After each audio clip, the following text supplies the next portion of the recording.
Will democracy survive the next couple of years?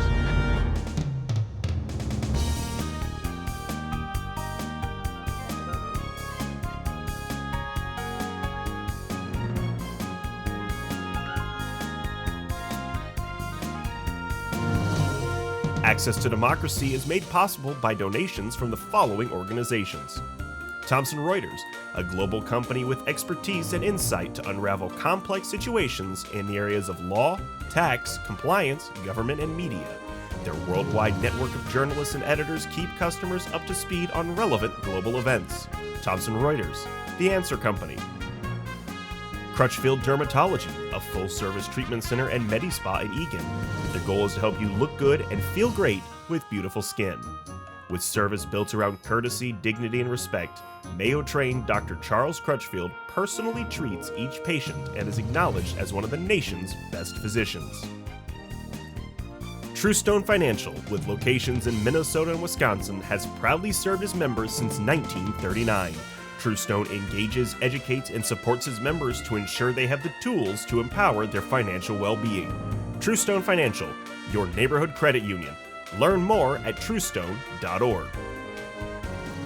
Edina Eye Physicians and Surgeons, a division of Twin Cities Eye Consultants, has proudly served the Twin Cities for more than 55 years now, in 7 convenient locations.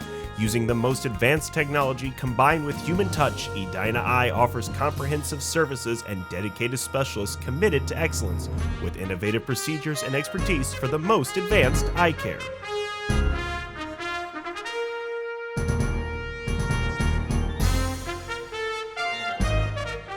Welcome back to Access to Democracy. I am Holly Jenkins, your guest host, and with me today I'm delighted to introduce a returning guest, a renowned psychologist and psychotherapist who for over 40 years has worked with individuals, couples, groups, and families. She's taught at decades of teaching at Long Island University and other campuses across the country. She's an engaging speaker and storyteller and author of several books, including just released The Girl in the Red Boots, Making Peace with My Mother. So welcome back to Dr. Judy Rabinor. Holly, it's so nice to be here again. Thank you for having me. Yes, I am so happy to be here with you. I read your book. It was almost like a page turner for me. So for any moms and daughters, this is a book that you want to read, especially moms and daughters who might have some challenges in their relationship, which is many. So my question for you, moms and daughters, it's a complex relationship so often. What inspired you to write this book, and in particular to share so many of your own personal and oftentimes intimate experiences that you had over the years with your mom? Great question. I could spend the whole time answering it, but I'll try to be succinct. You know, I think that I felt for much of my life like I was on a trapeze with, I love my mother, but. And the but had a lot of stories that wound up in the book. But how could you have done this? And how could you have done that? And how could you have done this? And I was very tormented because I really did love my mother. I really felt very close to her, and I really felt very angry. And I had some childhood wounds that I would say, I should be able to forget this and put it away, but I couldn't. And I love writing, and I took lots and lots of writing groups, and I was rewriting the same stories over and over again. And since I'm a psychologist, I thought, I'm working on something. So keep working on it, Jude. I mean, there are different ways of working on what bothers us. And for me, writing was one way. Okay. So after my mother died, I really missed her. And I thought about how annoying I had found her so often and how I missed her. And I thought, I'm going to put all these stories together. Mm-hmm. And I did. And I surprised myself because I came up with a lot of new stories about all the gifts that she had bestowed upon me that I had kind of taken for granted. Maybe that's a little what happens in life. We take for granted a lot of the good that we have. That's what happened to me. Mm-hmm. And it actually makes me a little choked up. You asked the right question. It makes me choked up to think that and to acknowledge that and to admit that. So that was one reason I wrote the book. It was really like a ritual of mourning for me. I feel a little sad that I finished the book because I had my mother with me for these 7 years that I've been working on it. What would I do on a rainy weekend? I'd work on the book. I would relive different things that happened in my life, both the positive and the negative. Yeah, I mean, this is an emotional topic. So, and I also have lost my mom, and desperately wish that we could have gone through things a little bit differently over the years. And so I want to talk a little bit about that. But first, I want to just ask, there's a story behind the title, The Girl in the Red Boots. Are you willing to share that story now? And just it's a cute story, and just what did it mean to you? Because that obviously stuck out in your mind pretty strongly. Well, as soon as I started thinking about the good stories, I wrote about when I was 4 years old, and I bugged my mother to get me a pair of red boots, and I ran out of the store and I splashed people on the street, and that night she couldn't get those boots off of me. And the next day, as she would tell this story, she told this story throughout my lifetime. I got up in the morning, she'd say, I was looking for Judy. Where's Judy? No, Judy, I'm 4 years old. Finally, she looked outside. There I was on my red tricycle with my red boots, riding my bike and wearing nothing else. And as I got older, what I appreciated was that she didn't shame me. She didn't punish me. She described me as an adventurous, independent, persistent girl who always danced to her own drummer. She used to love to say that about me. Mm-hmm. And so she really did give me that too, even though I described some childhood traumas and stories that really bothered me. But she gave me that. And it really took me until I was finishing the book. I had always thought that I inherited this red boot spirit from my father. But it wasn't until I got much older and I one day was flipping through some pictures and I saw a picture of my mother graduating college at 63. And this was a monumental achievement, monumental. She went back to school at 56 after losing 2 husbands. She graduated college at 63. And I thought, I can't think of one other person in my life who went back to college and graduated at 63. And all of a sudden it was like, oh my goodness, my mother was the original girl in the red boots. And wow. That was such a touching moment for me to understand that she had buried within, the way I describe it in the book, say, wherever there's a single spark, a great fire must exist. And she had that spark inside of her that she wanted to go back to college, an experience she had been deprived of when she was 18 years old. Isn't that something how so often as we go through life and all of a sudden you're an adult and something happens that reminds you, you see your mom and yourself, and it's that moment of either dread or brings you pleasure, and to or see both. that red boots independence that your mom had, and to recognize that, and it finally brought smiles to you. But and what I wrote at the end of the book is I had thought of my mother as a kind of superficial, fluffy person who was more interested in making Jell-O molds than reading the Diary of Anne Frank and discussing it with me. But that wasn't really true. That was only one part of her. And when life changed for her, which certainly losing 2 husbands, that's a pretty big deal, right? And she thought, what am I going to do with the rest of my life? And she decided to go back to school. Yeah, and it is interesting that we tend to focus, and I could share stories myself of something that happened with my mom when I was 13 years old, and to her dying day, we never saw eye to eye on that one issue, and that just steamrolled into feeling this way across the board instead of taking the time to look back at all the positive qualities she had. We get stuck on those few negative experiences. But you did describe in the book some very painful episodes that most people would just not only shudder, but just shake their heads. How could a mom do this? And we all have those stories, but now have you forgiven your mom? And how has your relationship with your mom, how do you think it's influenced you're now have two adult children.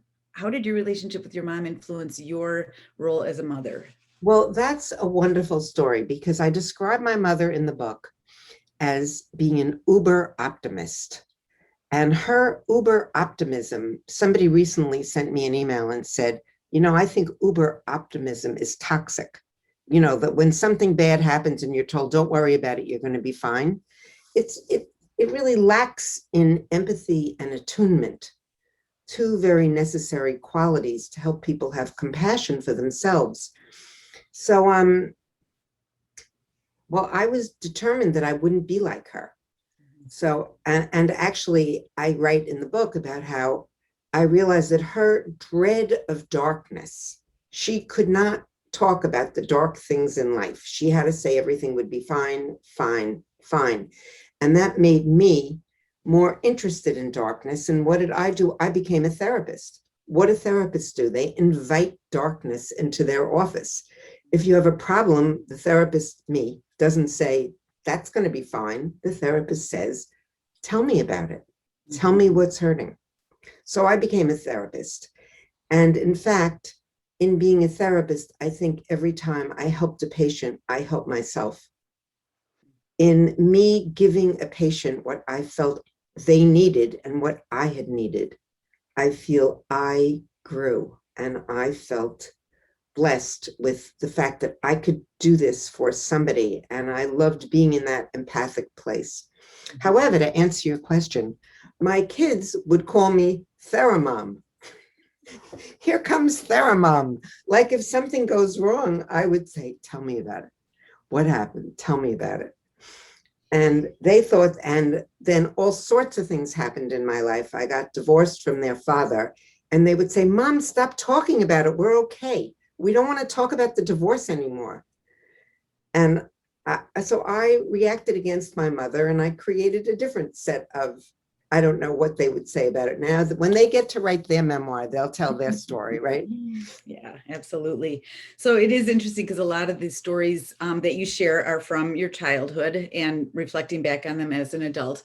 But what's interesting, you could have two sisters and they have two very different relationships with their mom. So it's not just the mom, it takes two. I mean, you might have one sister who has a very close relationship with their mom and the other it's constantly butting heads. So we know, at least I believe it takes two. Why is it that when moms and daughters recognize they might be the head butters, why don't they seek therapy earlier? When a couple has concerns or conflicts, they will often seek couples counseling. Any thoughts on why it is that when, I would have recognized without a doubt now in high school that my mom and I should have talked to somebody so that we could have worked on our relationship and had this healthy relationship instead of butting heads. And as you say, I loved my mom, she loved me, but we never saw eye to eye. And with therapy, we may have, but you never see moms and daughters necessarily going to talk to counselors. Any thoughts on why that is?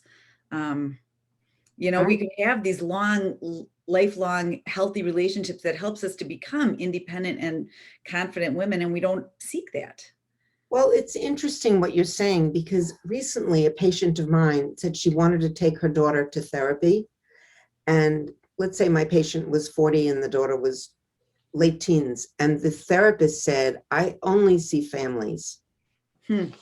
Okay. And so there is a new movement, family therapy, that really tries to look at how people impact one another. And I like that a lot. I mean, traditional standard therapy often is about the patient and the therapist. But a mentor of mine, whose name is David Treadway, he says therapists should never forget blood is thicker than therapy. Like the goal of the therapist should be to heal the family, not heal the person. So I like what you're saying. And just last night I was running a group, and a woman in the group was talking about how hurt she felt by her daughter. And I said, it would be my pleasure for you and your daughter to come into therapy. And that woman was 86 years old and her daughter's 50.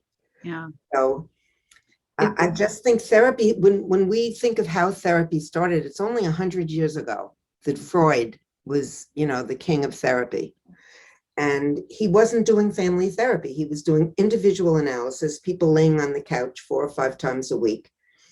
So I think you're asking a great question. Yeah. No, and well, that's good to hear, because I would just think if it's an individual going to seek help, that's one piece. Then there's 2 people, and then there's the relationship. So there's actually 3 things that fall into this.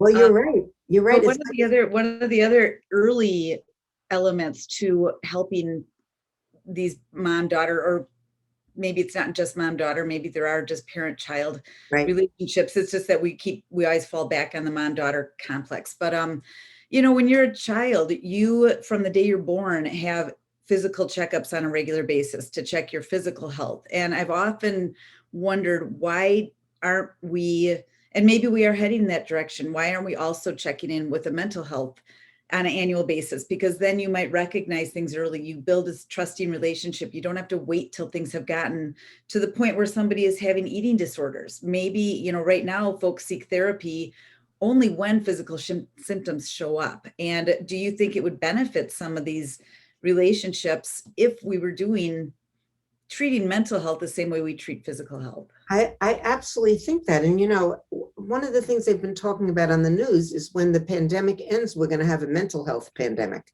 Yes. And you've heard that phrase. And I mean, really, it's taken a great toll on people being cooped up together. Mm-hmm. We weren't meant to live in isolation and cooped up with 1 or 2 or 3 other people and not have any other input. Primitive families lived in clans. Mm-hmm. And they cooked together, they hunted together. It wasn't like 3 people living together for a year. Mm-hmm. So yes, I think that's wonderful. And when people leave therapy with me, I say, I'd love to hear from you.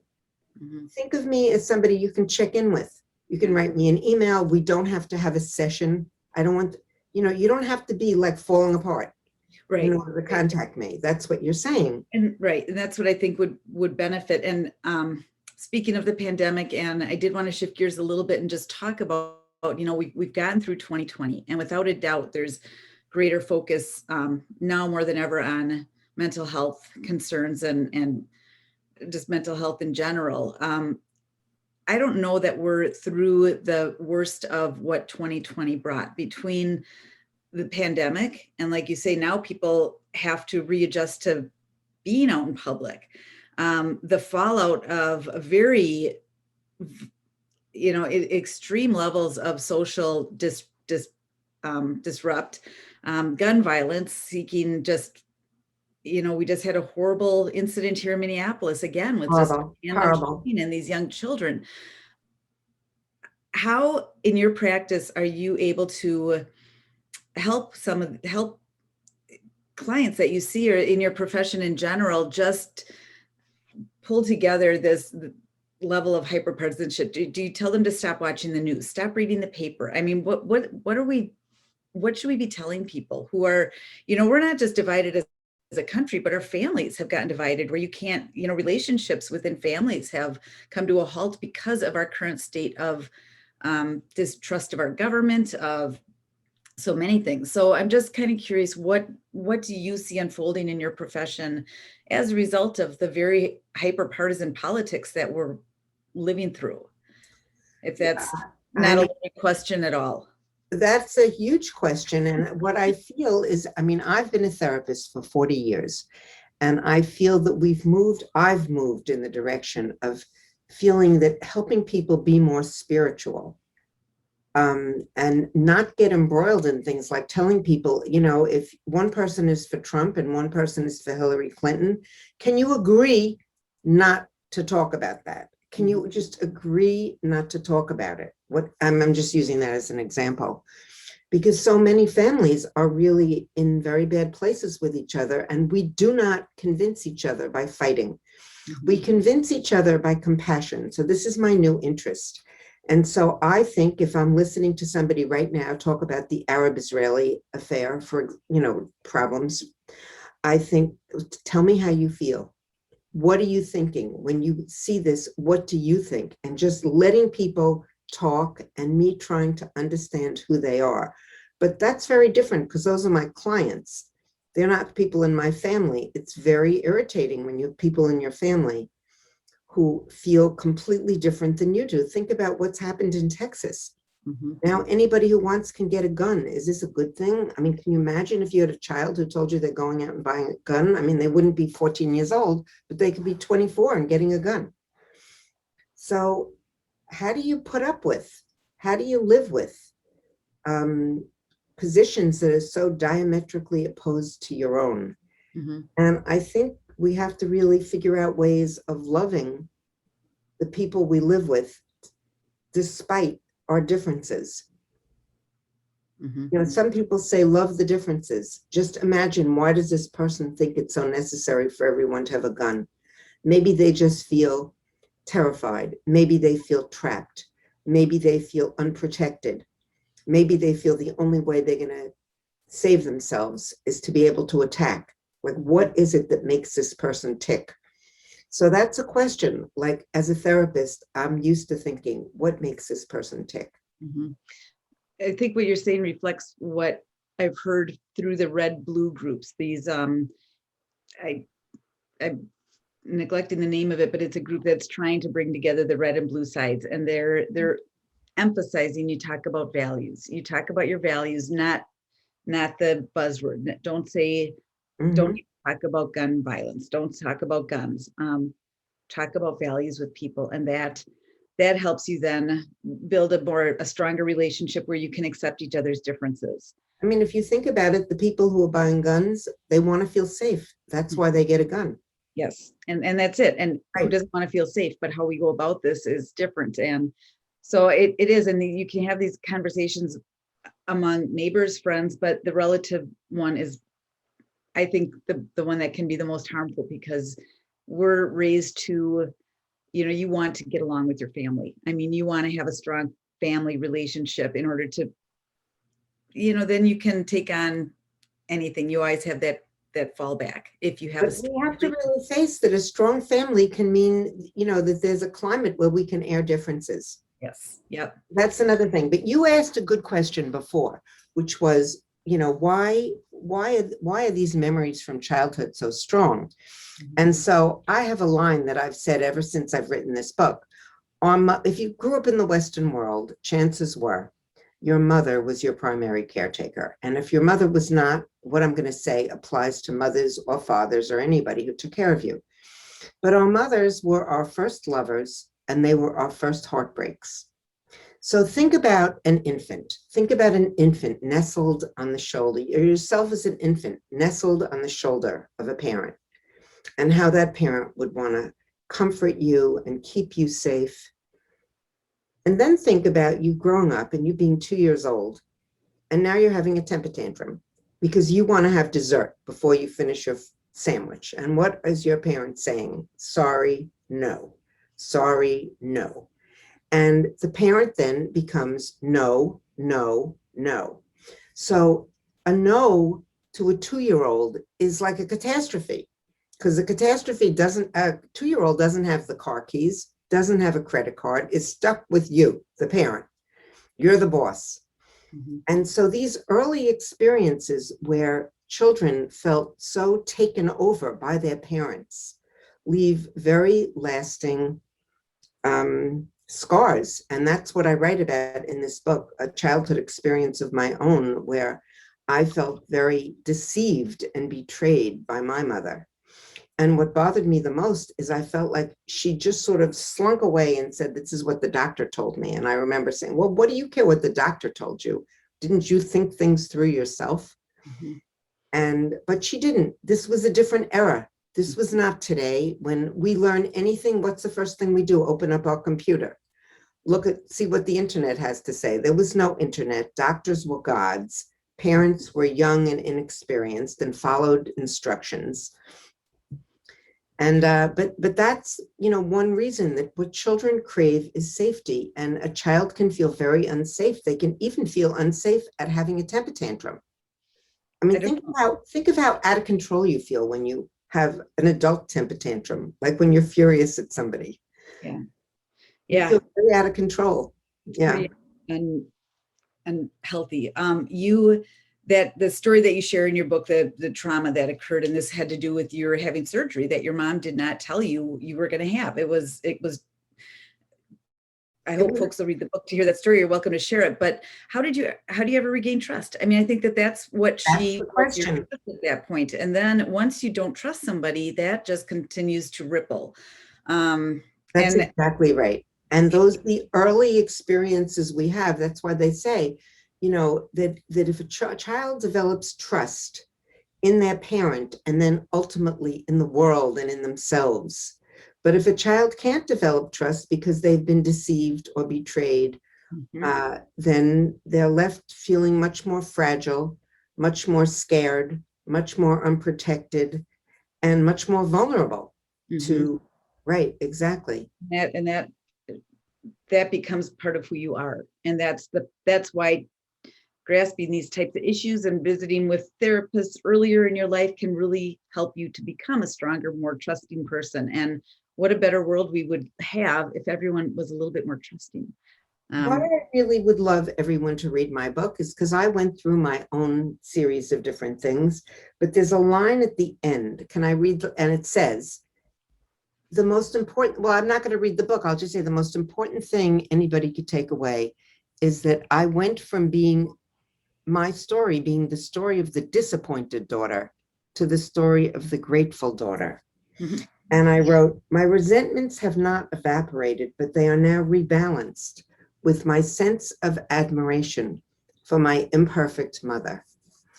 And I think having admiration and love for my imperfect mother has helped me feel that feel okay with my imperfections, because my children would have plenty to say about my imperfections, right? And so people really make mistakes. People do thoughtless things. We're not always thinking about others first. If I think about many years of me working very hard and maybe my kids felt, where's mom? Oh, she's upstairs banging away at the typewriter, doing something, right? Not paying attention. It just be differences. It's not even mistakes or faults. It's just differences, but we have to be willing to accept that. I want to just bring up one more piece of that. Not only do I highly recommend your book to people, but you also are an amazing storyteller on your own blog with your blog site. And there was one quote in particular, if I can just share this, you wrote, life is filled with tiny moments and endless opportunities. Situations that appear one way can and do profoundly transform. Mysteries are continuously unfolding. All it takes is the intention to uncover what is hidden, the capacity to risk failure, and the stamina to start over. And I felt that was such a hopeful message to people who are feeling overwhelmed. And so I wanted to just point out that people can read your blog on your website. We'll put that up. And great. I love you. Any last minutes. This has been fun. I'd love to come back. I think that you can't be a therapist if you don't feel hopeful. If you don't feel that life always has new opportunities and new opportunities arise for all of us. And that is what we're lucky for. So let's just say thank you for being alive, having new opportunities. And thank you, Holly, for this beautiful interview. Thank you. I really enjoyed it. So did I. This went far too fast. So I hope we'll get to talk to you again. Far too fast, right? Yep. You have a lot of great questions. And it's, I said to somebody, this is a topic that'll never go away. The mother-daughter relationship, never go away. Thank you. We'll be back. Thank you for watching Access to Democracy, and we'll see you next time.